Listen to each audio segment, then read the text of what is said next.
this bus gonna come in the next 20 minutes? Yes.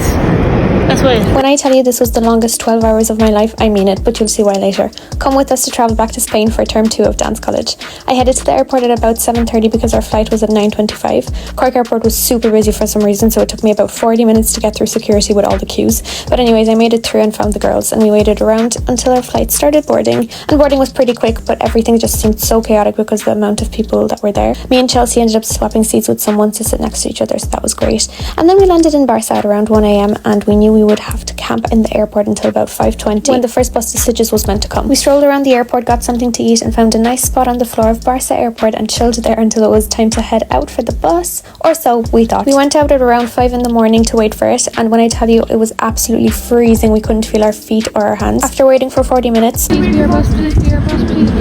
our bus decided not to come, so we headed back inside to just wait for the next one, which was at 6:50. Got another coffee, and at this point we were seriously considering getting a taxi, but we just decided to wait that extra hour since we already waited so long. And then when we were walking outside, some bus arrived at the platform we were meant to take the bus from, and we thought we were going to miss it, so we had to sprint. Anyways, turns out that that wasn't actually our bus, and we began waiting in the freezing cold again. So Chelsea decided to do some martial arts combinations with some gymnastics, I guess. Then we got bored, so just to be sure that the bus was going to come, we decided to ask the tarot cards.